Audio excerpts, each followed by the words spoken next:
پہلے مجھے ڈاؤٹ تھا کہ آپ اخباری ہیں یا نہیں، مجھے آپ کے انہی کلپ سے کلیئر اخباری مت. تو یہ بتائیں کہ آپ کے نزدیک ختم نبوت و ختم رسالت کا درست شرعی مفہوم کیا ہے، اور اہل سنت کا جو روایتی ختم نبوت و ختم رسالت کا مفہوم ہے، کیا وہ آپ کے موقف سے کچھ ٹکراتا ہے یا ایک ہی ہے؟ اچھی بات ہے، بہت مہربانی آپ. پہلی بات تو میں کلیئر کر دوں، بار بار کہہ چکے ہیں کہ بھائی ہم اخباری نہیں ہیں. ہم بار بار کہہ چکے ہیں کہ بھائی نہ ہم اخباریوں سے دشمنی نہیں ہے، اخباری ہمارے بھائی ہیں، اصولی بھی ہمارے بھائی ہیں. نہ میں اصولی ہوں نہ اخباری. میں اہل بیت علیہم الصلوۃ والسلام کا ماننے والا ہوں، جو احادیث میں موجود ہیں میں ان کا اتباع کرنے والا ہوں. جو ان کا فرمان ہے میں اس کو دین سمجھتا ہوں، جو ان کا فرمان نہیں ہے وہ دین کا جزء نہیں ہے. یہ میرا عقیدہ ہے، یہ میرا فروع میں اصول میں یہی میرا دین ہے. مجھے تقلید اور اجتہاد پہ اعتراض ہے، لیکن میں آپ کو اخباری نہیں کہلاتا. پہلی بات تو یہ. اچھا، دوسری بات، آپ نے کچھ یہ مولوی اسحاق صاحب اور آپ حضرات کی جانب سے ہم بہت دیکھتے ہیں کہ آپ کہتے ہیں کہ ائمہ علیہ السلام منصوص من اللہ ہونی چاہیے. بات ہے بھی صحیح، منصوص من اللہ ہونی چاہیے، ہمارا عقیدہ بھی ہے، ادعا بھی ہے کہ منصوص من اللہ ہے. تو مولوی اسحاق صاحب جو فرماتے ہیں کہ شیعوں کے پاس ان کی امامت پہ کوئی نص نہیں ہے، ان سے مراد کیا لیتے ہیں؟ انہوں نے شیعہ کتابیں دیکھی ہیں، ان کے اتنے نصوص جو ہمارے کتابوں میں بری پڑی ہیں، تواتر ہیں، یہ کیسے کہتے ہیں کہ شیعوں کے پاس نص نہیں ہے؟ یہ بات مجھے سمجھ نہیں آئی. یعنی شاید وہ ان کا مقصود کچھ اور ہے جو مجھے سمجھ نہیں آیا، یا شاید انہوں نے شیعہ کتابوں کو دیکھا نہیں. آپ مجھے سمجھائیں ان کا پوزیشن کیا ہے اس مسئلے. سر میری معلومات کی حد تک تو اہل تشیع سے ان کی جتنی اٹھنا بیٹھنا رہا ہے شاید اہل سنت کے ساتھ بھی اتنا نہ رہا ہو. جو مجھے ان کا موقف پتا ہے، جو مطلب ہے جو میں نے ان سے سنا ہے، پلس ان کی ویڈیو بھی اویلیبل ہے امامت کے اوپر لیکچرز میں، ان کا موقف یہ تھا، وہ کہتے تھے کہ یہ جو عقیدہ ہے نا امامت منصوص من اللہ، یہ اہل تشیع کا ایک ایسا عقیدہ ہے کہ اس پر ان کے پاس نص اس طرح سے نہیں ہے کہ کوئی ایک تو قرآن مجید فرقان حمید کی کوئی واضح آیت ایسی نہیں ہے ان کے پاس جیسے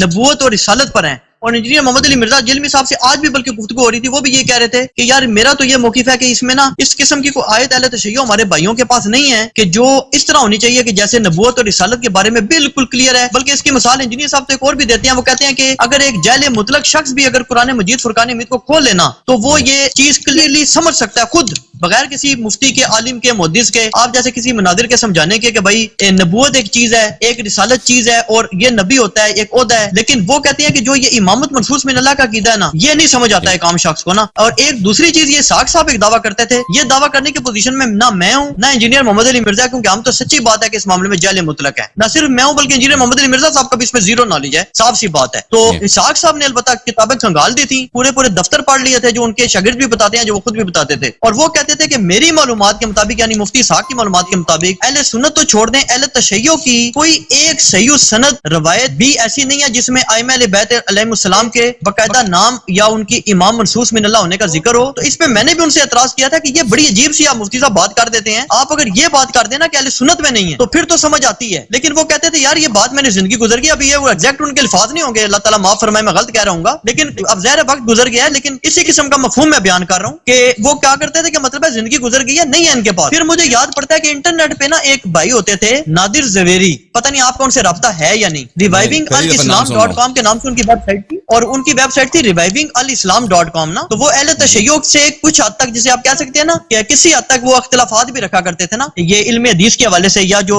عوام الناس میں یا میرے جیسے عام جاہل شخص کے جو نظریات ہیں ان سے اختلاف بھی رکھتے تھے. تو ان کی ویب سائٹ تھی جس پہ وہ علم حدیث رجال وغیرہ نا اہل تشیع کی کافی بحث کرتے تھے، کیونکہ ہم نے تو یہ زیادہ اہل حدیثوں کو کرتے دیکھا ہے. تو ان سے جب میں نے یہ بات پوچھی تھی نا تو انہوں نے ایک روایت پیش کی. اب وہ روایت اس وقت مجھے یاد نہیں سچی بات، جس میں 12 ائمہ کرام علیہ السلام کے نام موجود تھے. تو جب میں نے مفتی صاحب رحمۃ اللہ علیہ کی زندگی میں یہ بات ان سے کی کہ مفتی صاحب انہوں نے یہ روایت پیش کیا تو وہ بڑے حیران ہوئے. انہوں نے کہا میری تو زندگی گزر گئی، شیعہ مجتہدین کے ساتھ، شیعہ مناظرین کے ساتھ گفتگو کرتے ہوئے آج تک کوئی روایت نہیں کر سکا، یہ کہاں سے روایت آ گئی. اور پھر مجھے یاد آتا ہے کہ شاید میں نے، اب یہ میں تھوڑا سا بول رہا ہوں، شاید میں نے مودی زبیر علی زئی صاحب کو بھی یہ روایت پیش کی تھی، تو انہوں نے شاید کوئی اس قسم کی بات کی تھی کہ اس کے اندر بھی سکم موجود ہیں، اہل تشیع کے مطابق بھی یہ روایت صحیح ثابت نہیں ہوتی. دیکھیں اور آپ کے جماعت کے درمیان جو اختلافات ہیں مسئلہ امامت پہ، میں نے اس مسئلے میں کافی میں نے تحقیق کی ہے، اور میرے اس مسئلے پہ بہت سارے تقریرات ہیں اور بہت سارے گفتگو ہیں علماء کے ساتھ، آپ کی جماعت کے علماء کے ساتھ میرے مناظرات ہیں اور مختلف زبانوں میں، اور آپ کے علماء کے کتب میں نے کھنگالے ہیں، دیکھے ہیں جو ہمارے مذہب کے خلاف انہوں نے لکھے ہیں،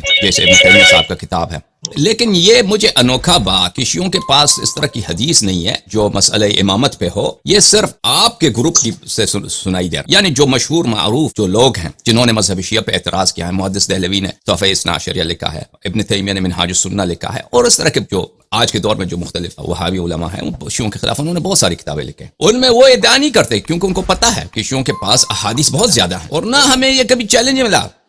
یعنی واقعا کہ آپ تم اپنی کتاب سے 12 اماموں، کیونکہ یہ بہت آسان ہے ہمارے لیے، اپنی ہی کتابوں سے صحیح احادیث کے ساتھ بلکہ متواتر احادیث کے ساتھ 12 اماموں کے امامات اور ان کی عصمت اور ان کا علم، یہ ان کی وراثت، یہ ثابت کرنا بہت آسان ہے ہمارے لیے، کیونکہ اس کے احادیث بہت زیادہ ہیں۔ تو مجھے تعجب ہے کہ مولوی اسحاق صاحب یہ کیسے ادعا کر سکتے ہیں کہ شیعوں کے پاس حدیث نہیں ہے، کیونکہ ہماری کتابوں میں حدیث بہت زیادہ ہے۔ ایک دفعہ آپ نے یہ کہا تھا نا، یہی بات تو میں نے آپ کے فیس بک پہ میں نے آپ کے سوال کے جواب میں ایک کتاب ہے اثبات الہداتی بالنصوص والمعجزات، ائمہ طاہرین ہادیوں کا اثبات کرنا نص اور معجزے کے ساتھ۔ تو اس کتاب کے صرف میں نے کچھ فہرستیں آپ کو دکھائے تھے، ابواب چیپٹرز کے نام، کہ ہمارے پاس کتنے حدیث ہیں کہ ہر چیپٹر میں کئی ایک احادیث موجود ہیں۔ یہ بھی کہ صحیح حدیث کیا ہوتی ہے اور صحیح حدیث کیا نہیں ہوتا، یہ بھی کوئی مسلم بات قرآنی آیت یا قرآنی یہ روایت سے ثابت تو نہیں ہے کہ نص سے ثابت ہو۔ یہ خود مسئلہ متنازع فی ہے کہ صحیح حدیث کیا ہے اور ضعیف حدیث کیا ہے، کس چیز سے حدیث صحیح بنتے۔ بہرحال ہمارے پاس یہ بات متواتر ہے، یعنی اگر کسی وقت آپ جاننا چاہیں اسی موضوع پر تو ہم آپ اپنے کتب سے جو اصطلاحی صحیح حدیث ہے، جو مشہور و معروف ہے کہ مثلا روایت سب ثقات ہوں، توثیق شدہ ہوں اور اس میں کوئی انقطاع نہ ہو، تو اس لحاظ سے بھی دیکھیں تو ہمارے پاس بہت زیادہ ہے۔ اور اگر اس سے بڑھ کر کہ ایسے احادیث جو قطعی الصدور ہوں، ان میں ایسے قرائن ہوں، تواتر کے لحاظ سے مثلا ثابت ہو یا کوئی اور ایسے شواہد و قرائن ملیں کہ قطعی الصدور، دونوں لحاظ سے ہم اس آپ کو دکھا سکتے ہیں کہ ہم اس حدیث کے ہمارے مذہب میں کوئی کمی نہیں۔ بات رہی کہ قرآن مجید فرقان حمید میں ایسی بات ہو کہ اس سے امامت ثابت ہو جائے۔ دیکھیں قرآن مجید کے متعلق میرے بہت ساری تقریرات ہیں عربی زبان میں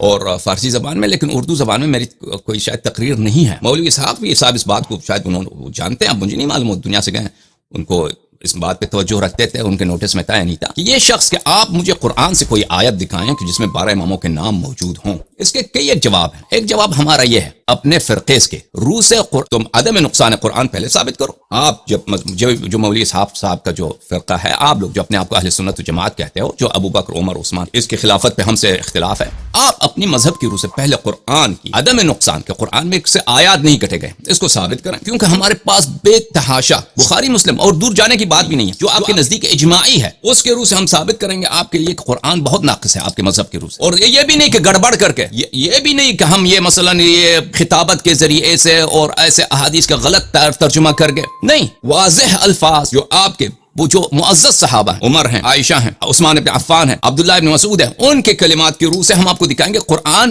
بخاری مسلم سے، یعنی اکثر قرآن ضائع ہو چکا ہے۔ یہ شاید آپ کو دھچکا لگے کہ یہ کیسے ہو سکتا ہے، یہ بخاری مسلم سے یہ شیعہ کیسے، میں آپ کے لیے ثابت کر دوں گا، لیکن اس کے لیے وہ وقت چاہیے، تقریر لمبی ہوگی، 1 گھنٹہ 2 گھنٹے کے اس میں آپ کو میں مختلف احادیث دوں گا، وجہ استدلال دکھاؤں گا اور وہ کوئی رد نہیں کر سکے گا، خاص سے مثلا ثابت ہو یا کوئی اور ایسے شواہد و قرائن ملیں کہ قطعی صدور، دونوں لحاظ سے ہم اس آپ کو دکھا سکتے ہیں کہ ہم اس حدیث کے ہمارے مذہب میں کوئی کمی نہیں ہے۔ تو پہلی بات تو یہ ہے کہ آپ پہلے ثابت کرو کہ آپ کے دین میں ایسے ان چیزوں کا آپ شیعوں پہ جو تانا لگایا جاتا ہے کہ شیعہ قائل بالتحریف ہیں، میں ہمیشہ کہتا ہوں کہ میرے شیعہ بھائیوں، جو بھی آپ سے کہے کہ تم شیعہ قرآن تحریف کے قائل ہو، تو ان سے یہی جواب کہتے ہیں کہ قرآن کے متعلق، تحریف قرآن کے متعلق ہمارا وہی قول ہے جو ابو بکر کا ہے، جو عمر کا ہے، جو عائشہ کا ہے۔ اگر کوئی قائل بالتحریف، قائل بالنقصان کا قول یہ باعث کفر ہے تو تم خود پہلے ان کا جواب دے دو۔ پہلی بات تو یہ ہے کہ قرآن اگر آپ کے نزدیک بری طرح ناقص ہے، مثلا ایک کتاب ہے اس کے 90 صفحے غائب ہو چکے ہیں، 100 سے 80 صفحے نہیں ہیں، تو اگر کوئی شخص ہم سے مطالبہ نہیں کر سکتا کہ باقی 20 صفحوں میں آپ کسی چیز کو ثابت کریں، کیونکہ اس جو ضائع ہو چکا ہے اس میں بہت کچھ ہوگا جو نہیں ہے، اور یہ آپ کے مذہب کی روح کے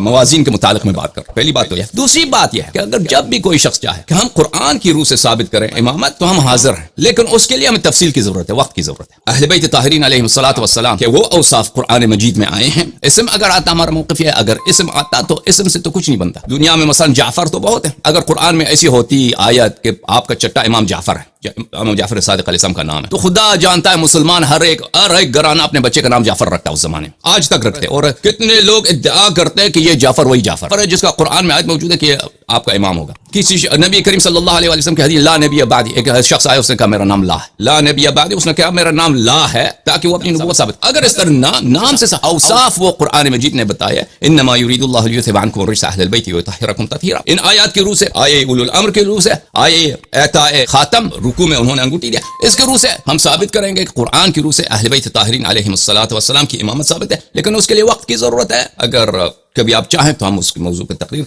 کر سکتے ہیں اور آپ کو دکھا سکتے ہیں۔ بہرحال ہم آپ کی خدمت میں حاضر ہیں اگر آپ ادامہ دینا چاہیں۔